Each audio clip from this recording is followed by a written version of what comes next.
मैं उस दौर की बात कर रहा हूँ अल्लामा महबूब गौहर साहब, जब रोजाना बहुत मालदार आदमी डेली मजदूरी नहीं देता था, 3 दिन पर एक मरतबा देता था।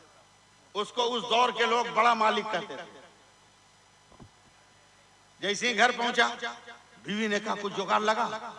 शौहर ने मुस्कुरा कर कहा मालिक बहुत बड़ा है। मिस कॉल हो गया ना? मालिक बहुत बड़ा। बीवी मुस्कुराई, लगा सही जगह पर मेरे शौहर ने काम पकड़ा। रात भर ये सोचता रहा कि या अल्लाह कल मजदूरी मिल जाए कि मेरी आबरू रह जाए। कल फिर फजर की नमाज पढ़कर लाइन में खड़ा दोपहर तक, कोई मजदूरी नहीं मिली। हिम्मत मेरी मत तोड़ना यार, मैं बहुत थका हुआ था। बीमारी से निकलने के बाद पहली तकरीर कर रहा,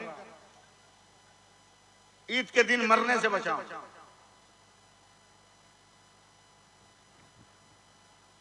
बहुत हिम्मत जुटा रहा हूं। फिर थके हारे कदमों से पलट रहा है। दूसरे दिन फिर मुअज्जिन की आवाज आई, जरा अपना वॉल्यूम बढ़ा लेना। हय्या अला सलाह हय्या अल फलाह। आओ नमाज की तरफ, आओ कामयाबी की तरफ। गया नमाज, अस्तगफिरुल्लाह, घर गया। बीवी ने कहा कोई जुगाड़ का कह दिया ना मालिक बहुत बड़ा है। बीवी खामोश हो गई। तीसरे दिन जब चलने लगा तो बीवी पहले से दरवाजे पे खड़ी, कहा मालिक बहुत बड़ा है ना? बोला हाँ। बोला झोला लीजिए, तीसरा दिन है, आज तो पेमेंट कंपलसरी है। तीसरा दिन है, झोला लीजिए, राशन पटाई लेके आइएगा। मरता क्या न करता, झोला बगल में दबा लिया कि आज भी अगर काम मिल जाए तो आबरू बन जाए। बाप के होटल में जिंदगी भर खाकर, बाप की कमाई को 32 और 40 बरस तक खाकर, जब तुम कमाने लगते हो तो बाप को ठोकरों पे रखते हो। जिस बाप ने खुद बाहर सोकर तुम्हें घर के अंदर सुलाया, जवानी की उमंगों में घर पे कब्जा करके बाप को सड़क पे ढकेल देते हो। होश में आकूनू मस्सादिकीन, सच्चों के साथ हो जा, सच्चों के साथ हो जा। तीसरे दिन भी मजदूरी नहीं मिली। फिर आया मस्जिद के पास वही आवाज, तैयार रहिएगा, हय्या अला सलाह हय्या अल फलाह। पहले से डाउन हो गया, हय्या अला सलाह हय्या अल फलाह। पहुंच गया मस्जिद में, नमाज पढ़ा, असर तक रहा। असर पढ़ के चला, झोला जमीन से उठाया।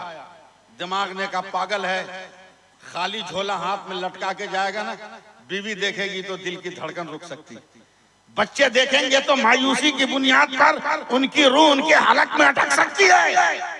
अक्ल ने कहा पागल मत बन, दिल की तसल्ली के लिए अपने झोले में ईंट बालू पत्थर रख ले, ताकि दूर से देखने में भारी भारी लगे, उनके दिल की हालत ठीक रहे। सुकून देने के लिए ये काम कर, झोलों में भर लिया। बड़ी मुश्किल से चल रहा, मैं एकदम करीब आ रहा हूँ, संभाल लीजिए तो मजा आ जाएगा। पहुंचा, जैसे ही अपने गांव के मैदान में पहुंचा, जहां था वहीं रुक गया कि इसके तीनों बेटे के कपड़े में तो पैबंद लगाने की जगह न थी, मगर तीनों बेटा इसका नया नया कुर्ता पजामा पहन के मैदान में घूम रहा। आवाज दी मेरे बच्चों, बाप की आवाज पहचान कर तीनों बेटे दौड़े, बाप से लिपट गए। बाप ने कहा बेटा ये नया कपड़ा कहाँ से आया? तो बच्चों की आवाज, बच्चों ने बाप की आवाज सुनकर कहा अब्बा अम्मा ने दिया है, अब्बा अम्मा ने दिया है, अब्बा अम्मा ने दिया है। थर थर ये नौजवान कांपने लगा, या अल्लाह आज तक मैं अपनी बीवी को दरवाजे की चौखट तक न आने दिया, उसकी जरूरतों को मैं पूरी करता रहा, उसकी हाजतों की मैं तकमील करता रहा, मगर आज मेरी मजबूरियों ने कहीं मेरी बेगम को गुनाह पे मजबूर तो नहीं कर दिया कि मैं दिन भर घर से बाहर रहता हूँ, और कहीं मेरी बेगम कुछ करके कमाई तो नहीं कर रही है कि मेरी बेगम ने कपड़े का इंतजाम किया।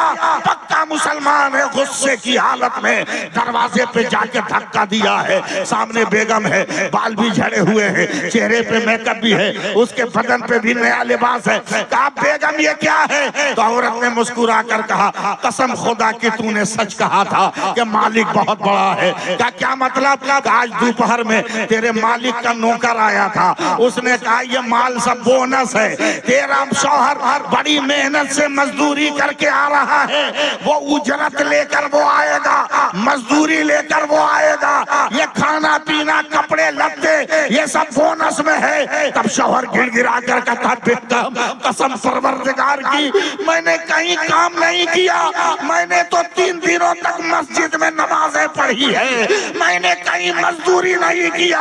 अगर यकीन ना हो तो झोला पलट कर देख, ईंट और पत्थर के टुकड़े निकलेंगे। जब बीवी ने झोला पलटा है तो हीरे जवाहरात का दरिया बह गया है, हीरे जवाहरात का दरिया बहा। नौजवान सजदे में जाकर कहता है मौला ये तेरी कुदरत का कौन सा करिश्मा है? तो आवाज आती है ऐ मेरे बंदे तूने मेरी इबादत की है, हमने तेरी नस्लों की हिफाजत की है। नारे तकबीर। बोला तू पलिया, इनके पास गया कौन टोपी? इमामा बांधने वाली। उनके पास गया कौन टोपी? बोला बरकाती टोपी। इनके पास गया कौन टोपी? का गोल टोपी। वहां गया कौन टोपी? का अफगानी टोपी। वहां गया कौन टोपी? का ताजु शरिया टोपी। मेरे पास आए कौन टोपी? हमने कहा ये भी जो है अफगानी टोपी। या अल्लाह बाहर से लोग कह रहे थे टोपी टोपी, मगर जैसे ही लोग करीब आए हैं तो नाम बदल गया। कोई अफगानी हो रहा है, कोई मुरादाबादी हो रहा है, कोई रामपुरी हो रहा है, कोई इंडोनेशिया की टोपी है, कोई बांग्लादेश की टोपी है, कोई जो है बरकाती टोपी है। आखिर नाम क्यों बदल रहा है? पता क्या चला, नाम बदलने से हकीकत नहीं बदलती है, हकीकत अपनी जगह अटल रहती है। आप मुस्कुराते रहिएगा। मैं उलमाए किराम और स्टेज पे बैठे लोगों की समातों का हाथ पांव दबा रहा हूँ, इसी तरह बिला मुबालगा मुझे कहने दो, आप लोग से मुस्कुरा दीजिएगा। बिला मुबालगा कहने दो। आसमान से जब पानी जमीन पर आता है उसे बारिश कहते हैं, वही पानी जब आसमान पर जमीन से आसमान पे जाता है उसको भाप कहते हैं। वही पानी आसमान से अगर जमा हुआ गिरे तो उसको ओला कहते हैं। वही पानी गिर के जमीन पे जम जाए उसे बर्फ का टुकड़ा कहते हैं। वही पानी गिर के बह जाए तो वो नहर और दरिया हो जाए। वही पानी गिर कर इकट्ठा हो जाए तो झील तालाब और पोखर हो जाए। वही पानी अगर डोल से निकले, डोल का पानी बल्टी से निकले, बल्टी का पानी गिलास से निकले, गिलास का पानी लोटा से निकले, लोटा का पानी घड़ा से निकले, घड़ा का पानी सोराही से निकले, सोराही का पानी फ्रीज से निकले, फ्रीज का पानी हैंड पाइप से निकले, हैंड पाइप का पानी ट्यूबवेल से निकले, ट्यूबवेल का पानी नदी से निकले, नदी का पानी नाले से निकले, नाले का पानी फ्रीज से निकले, फ्रीज का पानी। मगर वही पानी अगर बदन से निकलता है, पसीना होता है, वही पानी आंख से निकले, आंसू होता है, वही पानी फलों से निकले तो अर्क होता है, वही पानी फूल की पत्ती से टपके तो शबनम का कतरा होता है। मगर वही पानी अगर इस्माइल के कदम से निकले तो आबे ज़मज़म होता है, और मुस्तफा की उंगली से निकले तो आबे रहमत होता है। नारे तकबीर, नारे रिसालत, मसलके आला हजरत उर्स मुक़द्दस अल्लामा सैफुल्लाह अलीमी साहब क़िबला खलीफा हुजूर गुलजार मिल्लत। सुभान अल्लाह। एक बार और सुभान अल्लाह के जानकर किसी ने छुड़वाया नहीं। बोलते बोलते वो लड़की जवान हो गई। बाप ने जब देखा कि शबाब की राहों पर मेरी बेटी चलने लगी है, रिश्ता तय किया। बारात आई, फेरे लग गए, बरमाला डाल दी गई, अग्नि पूजा हो गई, दुल्हन बन के चली, अपने घर को पार किया। पहले बिस्मिल्लाह पढ़ी। जिस दिन सुभान अल्लाह कहना हो कह दीजिएगा, मैं अब कुछ नहीं बोलूंगा। ससुराल की डोली में बैठी, पहले बिस्मिल्लाह। ससुराल पहुंची, पहले बिस्मिल्लाह। ससुर को नमस्कार किया, पहले बिस्मिल्लाह। सास का पैर छुआ, पहले बिस्मिल्लाह। जेठानी को सलाम किया, पहले बिस्मिल्लाह। ननदों का सलाम स्वीकार किया, पहले बिस्मिल्लाह। रात को पति परमेश्वर के रूपरेखा को देखा, पहले बिस्मिल्लाह। एक हंगामा है, फलाने बहू तो बड़ी सुंदर लायो मगर बिस्मिल्लाह का दुम छल्ला का चौक, खामोश। बोला क्यों? बोला बॉक्स वाला पलंग लेके आई, डबल डोर का फ्रिज लेके आई, 5 लाख रुपया नकदी लेके आई, वॉशिंग मशीन ऑटोमेटिक लेके आई, बहुत सामान है। अगर रोक टोक कर दिया कहीं चली गई तो हम भिकमंगा के भिकमंगा रह जाए। बिस्मिल्लाह ही ना है, एक तमाचा मारेंगे कहां जाएगा पता नहीं। कुफ्र की ताकतों को क्या इल्म कि ये वो नशा नहीं जिसे तुर्सी उतार छोड़ दिया। बहू बिस्मिल्लाह छोड़ना ना बाबा, ए धर्म पत्नी बिस्मिल्लाह छोड़ना ना पति देव, बहू रानी बिस्मिल्लाह छोड़ना ना माता जी, नहीं होगा।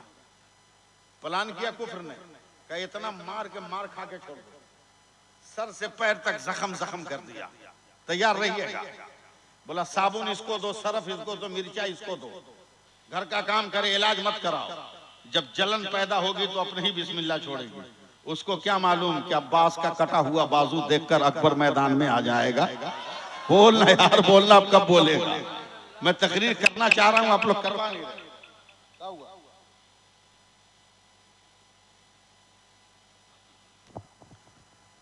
तवज्जो तवज्जो, 5-7 मिनट और, जेन से बात निकल जा रही है। जलन होगी छोड़ दे। 3 महीना हो गया, कभी उस लड़की ने उफ तक नहीं किया, पढ़ती रही पढ़ती रही। मैं आपके गांव में आ रहा हूं कलकत्ता शहर से, मुझको संभालिएगा। हम लोगों के यहाँ महबूब साहब दूध दही को बचाने के लिए छप्पर में, छत में रस्सी की एक जाली लटका के रखते हैं, क्या बोलते हैं उसको? नहीं बोलो सही है, क्या बोलते हैं? शिकार। अरे बोलो ने, शिकार ना, शिकार लटका हुआ। उसका ससुर देखा, बगल में बुढ़िया थी, बोला ए बेगम, बोला बोल, बोला इस शिकार पे क्या? बोला मिट्टी के हांडी। बोला इस हंडिया में क्या? बोला आम का अचार। जितना निकाल है निकाल, बाहर निकाल। बोला क्यों? बोला दिमाग में एक आइडिया आ गया, एकदम पावरफुल आइडिया है, अब चुटकी बजाकर बहू का बिस्मिल्लाह छुड़वा देंगे। बुढ़िया डांट के कहती है मुंह बंद कर, बंद कर चोचला।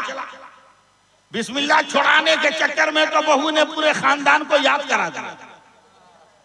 अरे आप कब बोलोगे मेरे इंतकाल के बाद? पूरे खानदान को याद करा दिया। आप कहां से? बोला बहुत बढ़िया प्लान है। बोला का जितना अचार है निकाल, हंडिया धो धा के रख, एक सपेरा से दोस्ती हुई है, एक जहरीला सांप ले आऊंगा, ले आके वहां रख दूंगा, कल यहीं खाने बैठूंगा, खाना फेंक दूंगा। वो पूछे क्या होना, मजा नहीं है, टेस्ट नहीं है? बोलेगी कैसे आएगा? हम बोलेंगे अचार, तुम बोलना अचार। उसको क्या पता कि हम उसमें सांप रखे? हाथ डालेगी, सांप काटेगा, बिस्मिल्लाह भी खत्म, बहू भी खत्म, बेटा फिर बिया करेगा, फिर नई टीवी आएगी। कुफ्र प्लान कर रहा है, इस्लाम मुस्कुरा रहा है। एक बार आप भी मुस्कुरा के बोल दो सुभान अल्लाह। एकदम प्री प्लान गेम सजा हुआ है, तैयार रहिएगा।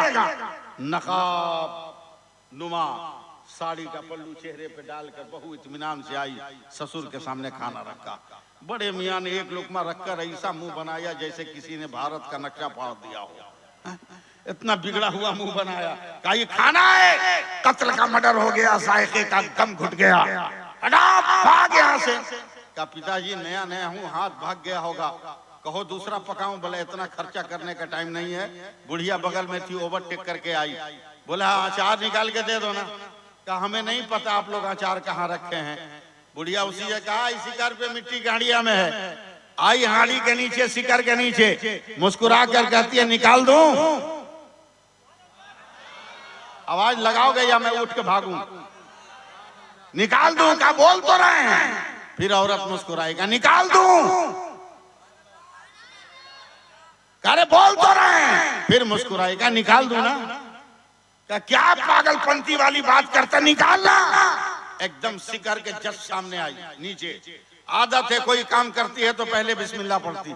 उठाया हाथ, बिस्मिल्लाहिर्रहमानिर्रहीम कहकर शिकार के हांडी में डाला, और जब हाथ निकाला तो उंगलियों में आम का अचार नजर आ रहा है। और जब हाथ अपने चेहरे से नकाब उतार लेता है तो बातिल को भी हक मानने पे मजबूर होना पड़ता है। ये बड़े मियां लाठी लेकर उठे, ए बेटी तूने अचार कैसे दिया? का पिताजी था हमने दे दिया। का नहीं बेटिया, अब तो सच बोलने में भलाई है, तेरे बिस्मिल्लाह को छोड़ाने के लिए हमने जहरीला सांप रखा था, वो काटेगा, उसके जहर से तू मर जाएगी, तेरा बिस्मिल्लाह भी खत्म खत्म होगा और तेरा झंझट भी मिट जाएगा। तो औरत कांप कर कहती है, एक बाप सम्मान ससुर, एक बेटी सम्मान बहू पर इतना बड़ा अत्याचार नहीं कर सकता। आप पिता सम्मान ससुर हो, आप जरूर मजाक कर रहे हो। का बेटी मजाक नहीं है, अगर कहो तो मैं सांप निकाल के दिखाऊं। का पिताजी दिखाइए तो बड़े मियां ने लाठी का हुरा मारा है और जैसे ही मिट्टी का ढक्कन हटा है, एक सांप फुनकारता हुआ जमीन पे जम किया है और मकान के कोनों में छुप रहा है। औरत ने जब ये मंजर देखा है तो सर को सजदे में रखकर चीख कर कह रही है, पिताजी कमा रहिएगा, अरे बिस्मिल्लाह पढ़ी हो तो दुनिया के अजाब से बची हो। आज ला इलाहा इल्लल्लाह पढ़ूंगी ताकि जहन्नम के अजाब से बच जाऊं।